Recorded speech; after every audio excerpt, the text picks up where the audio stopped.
Montserrat Muñoz, se cumplen 40 años de las primeras elecciones municipales a los ayuntamientos democráticos.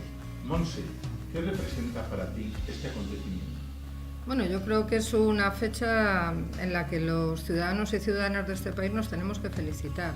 Primero porque hace 40 años, cuando se pusieron en marcha los nuevos ayuntamientos democráticos, todo era un reto, ¿no? Han pasado 40 años y yo creo que en estos 40 años se ha aprendido muchísimo. Los ayuntamientos hoy son unas instituciones muy cercanas a los ciudadanos, han aprendido a gestionar, tienen servicios de cercanía muy importantes para la calidad de vida, desde las escuelas infantiles, los pabellones deportivos, las zonas verdes. Es decir, yo creo que en estos 40 años los ayuntamientos han hecho un trabajo muy importante, ¿no? Que ha sido el de dotar a las ciudades de servicios que dan bienestar y que dan calidad de vida.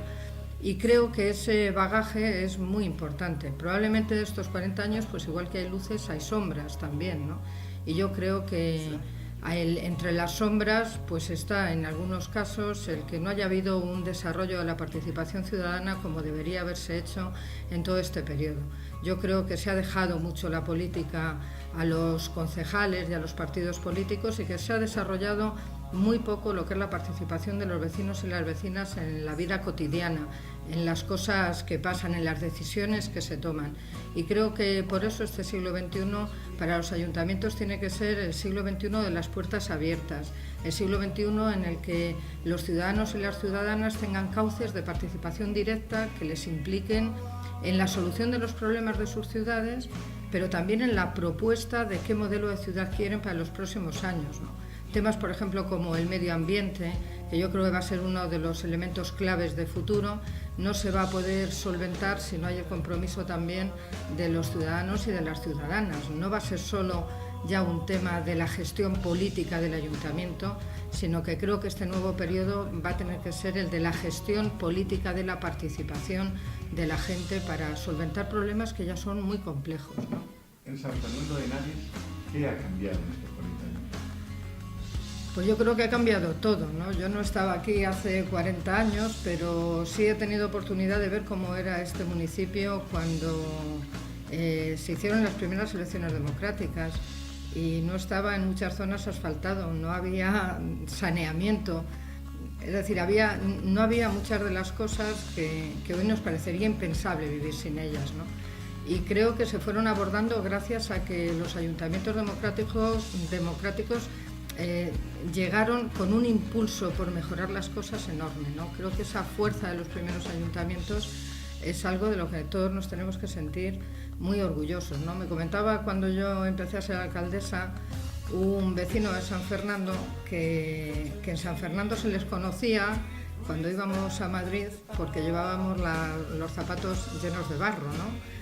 Y era en parte pues porque no estaban asfaltadas las calles, se habían hecho los pisos pero no se habían hecho las calles. Los primeros parques se hicieron ya en la democracia, como el Parque 1 de Mayo, con la participación de los vecinos. Estaba todo por construir y creo que estos 40 años habrán tenido sombras, pero creo que los ayuntamientos han hecho muchísimo para que la gente vivamos mejor, ¿no? Y a todos los que han pasado por allí, con aciertos y con errores, pues creo que hay que reconocerles el esfuerzo, ¿no? 40 años de Constitución. ¿Es necesario cambiar la Constitución? Bueno, yo creo que lo que haría falta en primer lugar es desarrollar la Constitución, porque muchas veces se habla de cambiar la Constitución y nos olvidamos de que en la Constitución pone que todos tenemos derecho a una vivienda, que todos tenemos derecho a la igualdad, que todos tenemos derecho a un empleo digno, que vivimos en un Estado social y democrático de derecho, que hay que redistribuir la riqueza, que los impuestos tienen que ser justos. Eso lo dice la Constitución. Y sin embargo, en estos 40 años se han desarrollado otras cosas. Se habla mucho del tema territorial, de las autonomías, pero no se han desarrollado los derechos y libertades de los españoles, ¿no? Y creo que ese es el reto que hay. Probablemente si esos derechos se desarrollaran no estaríamos hablando de si es necesario cambiar o no la Constitución. Estaríamos hablando a lo mejor de incorporar cosas nuevas a la Constitución. A mí lo que me preocupa de la Constitución es lo que se incumple. Y me preocupa además que se manipule, ¿no? Que al final se hable de la Constitución como si fuera propiedad de unos pocos y como si la Constitución solo hablara del problema territorial del Estado. Todos aquellos que hablan de que son constitucionalistas porque defienden la unidad de España no hablan de que ellos, por ejemplo, no defienden un empleo digno cuando hacen una reforma laboral que ha echado por tierra los derechos laborales de los españoles que se han conquistado durante más de 40 años, ¿no? Creo que hablar de la Constitución es algo muy serio. No me preocupa a mí tanto hablar de si se tiene que reformar o no, porque se tienen además que conseguir unas mayorías, unos quórum muy amplios para poder reformarla, 3/5 del Congreso de los Diputados, ¿no? Que creo que en este momento no hay condiciones para que eso se recoja, a no ser sumando derecha y izquierda. Y creo sinceramente que en este momento hay demasiada crispación para abordar un proceso como un cambio constitucional. Pero a mí lo que me gustaría es que todos los partidos se comprometieran a desarrollar los derechos y libertades de los españoles y las españolas. Probablemente si se desarrollan estaríamos todos viviendo mucho mejor, muchísimo más satisfechos y estaríamos hablando de lo importante y no de lo accesorio. Para mí lo importante siempre han sido los derechos y libertades de la gente y creo que otras cosas, como ha sido el debate territorial y lo que ha pasado con Cataluña, pues creo que tiene mucho que ver con la crisis económica que hemos sufrido y también con la crisis de credibilidad política, porque la corrupción también ha hecho mucho daño en este país y tener presidentes de gobierno pues con imputaciones tan graves como las que han tenido y que se han convertido en sentencia firme, bueno, creo que es un tema doloroso, ¿no? Por eso yo preferiría hablar de lo bueno que tiene la Constitución y cuando haya números y cuando haya capacidad de diálogo, pues abordar un cambio de la Constitución tampoco es un drama. La Constitución prevé su propia fórmula para ser modificada y si en algún momento hay mayorías que entienden que hay que modificarla, pues se puede hacer y para mí eso no sería un drama, sino que es un ejercicio democrático, ¿no? Si hay mayorías suficientes y plurales y con consenso que puedan abordar una modificación de la Constitución, ¿por qué no? El 28 de abril y el 26 de mayo, muchos jóvenes que nunca han votado se incorporan a este ejercicio democrático, que es votar. A esos jóvenes, ¿qué consejos o mensajes les das?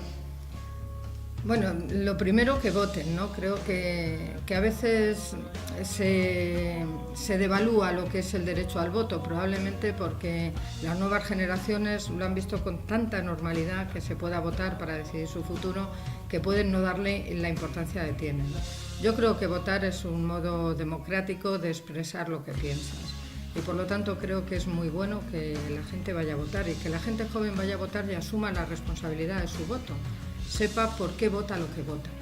Es decir, cada uno puede pensar lo que considere, pero yo creo que votar tiene que ser un acto de reflexión, no tiene que ser solo un acto o de rabia o de indignación, tiene que ser un acto de reflexión, porque vas a elegir a las personas que van a gobernar tu municipio, tu comunidad autónoma o tu país, y eso es un tema muy importante, ¿no? Entonces yo primero les aconsejaría que votaran. Segundo, que lo hicieran con mucha ilusión, porque somos afortunados de tener un sistema democrático en el que podemos votar y expresar nuestras opiniones. Y tercero, que asuman lo que he dicho antes, la responsabilidad de votar. Que piensen que ir a votar no es solo, bueno, me voy a levantar, voy a pasar un rato, no.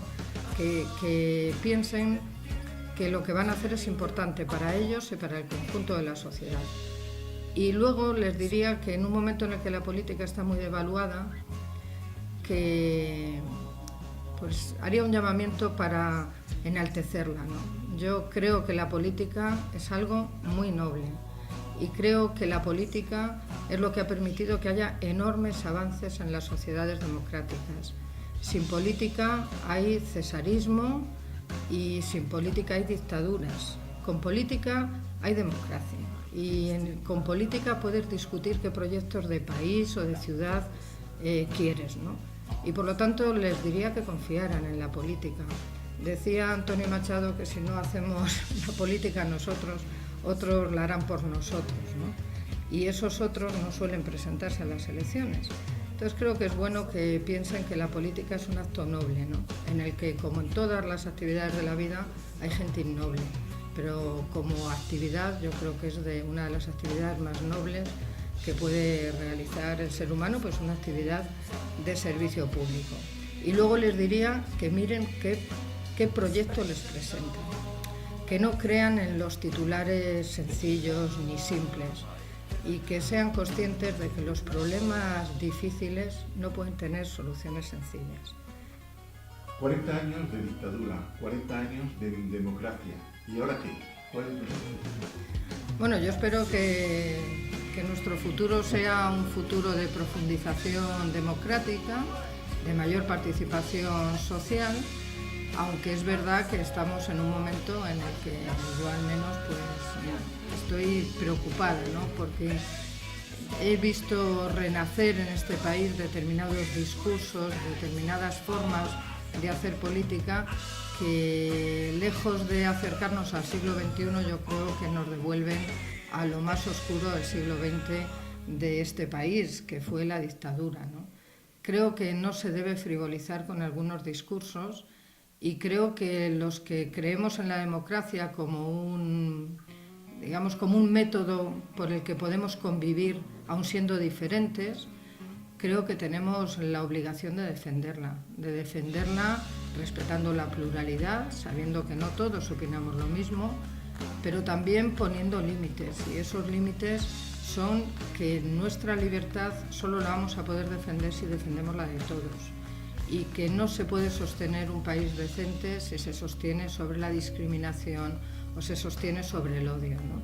Creo que eso es en este momento importante, y creo que hay algunos discursos de odio, algunos discursos de segregación que no nos ayudan, ¿no? Y creo que en este siglo XXI deberíamos ir a mayor participación, a ser más críticos y a exigir más verdad, porque creo que ahora hay muchas noticias falsas y sobre todo hay mucho discurso falso, y eso creo que no ayuda para construir sociedades que tienen que resolver en este siglo XXI problemas muy complejos, nuevos métodos de trabajo, el cambio climático, las necesidades de los servicios públicos, las personas dependientes. Cada vez somos una sociedad más avejentada, es decir, son problemas muy complejos, y creo que todos tenemos la obligación de pensar que a esos problemas complejos, si alguien les da soluciones muy sencillas, probablemente no son soluciones.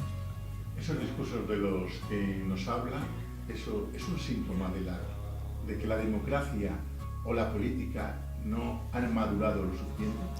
Bueno, yo creo que es el fruto de una crisis económica que se ha convertido a su vez en una crisis social y política, y que tiene que ver también pues con yo creo el descreimiento de mucha gente en la política. Yo creo que la corrupción sistemática, los casos de corrupción en los que nos hemos visto envueltos en este país en los últimos años, tramas como la Gürtel, la Púnica, que eran bastante obscenas desde el punto de vista político y social, si a eso le unes una crisis económica que ha hecho sufrir muchísimo a los hombres y mujeres de este país, que todavía están sufriendo muchísimo, porque de esa crisis han salido algunos, pero muchísimos otros no han salido, o han salido en peores condiciones de las que estaban antes de la crisis. Si le unes la crisis económica con esa situación de descreimiento político y de falta de credibilidad en la política, pues probablemente es el caldo de cultivo perfecto para que determinadas ideas o discursos pues puedan florecer, ¿no?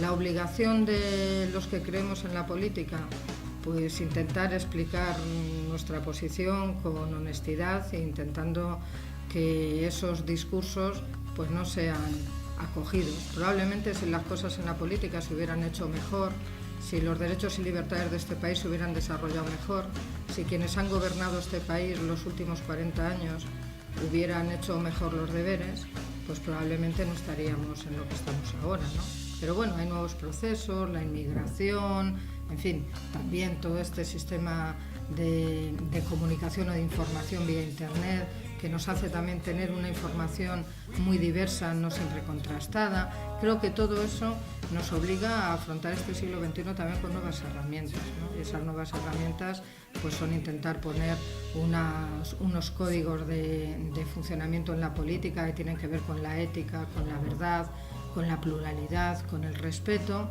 y creo que ese tiene que ser el camino de futuro. Si no queremos caer en populismos de extrema derecha o de extrema izquierda o de lo que sea, que al final pues se caracterizan básicamente pues por hablar de las soluciones fáciles a los problemas complejos, ¿no? Y por último, hablamos de esas luces y sombras.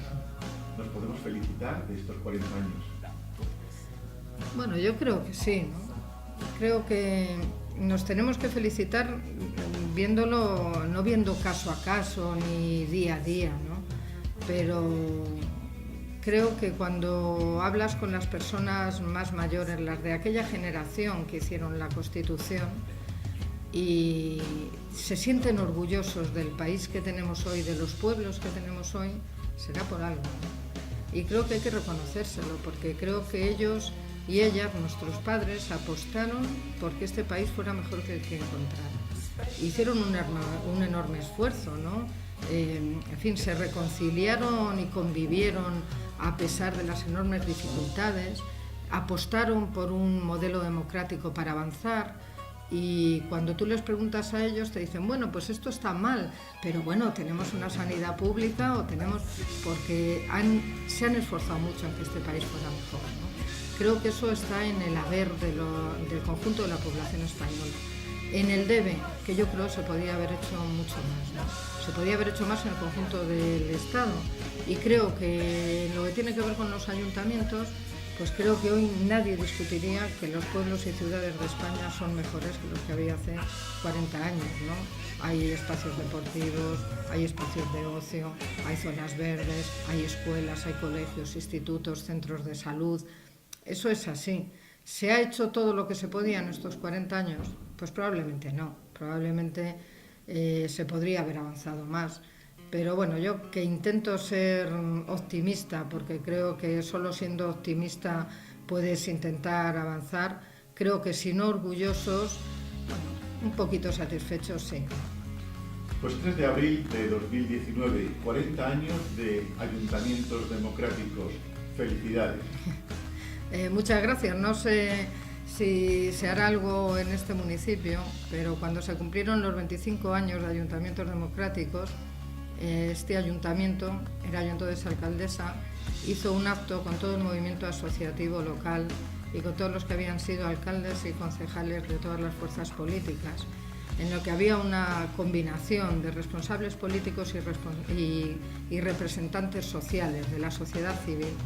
Y yo creo que fue un acto entrañable, porque allí nos reconocimos todos, nos reconocimos los que habíamos optado por haber sido alcaldes o concejales por la vía política, pero reconocíamos también que ese trabajo hubiera sido imposible de realizar sin una sociedad civil activa, sin unas asociaciones que han estado siempre al pie del cañón, sin una gente como ha sido la de San Fernando, que desde el movimiento asociativo no ha habido reivindicación que hayan dejado de hacer, desde los hospitales, el transporte público, los centros de salud, los colegios. Es decir, toda esa gente forma parte también de este balance de estos 40 años, y yo creo que se merecen un homenaje, porque a pesar de las dificultades, ese movimiento asociativo local aquí en San Fernando nunca se ha dado por vencido, y creo que en vez de despreciarle hay que reconocerle, ponerle en valor y además reconocer que sin ellos todo hubiera sido muchísimo más difícil.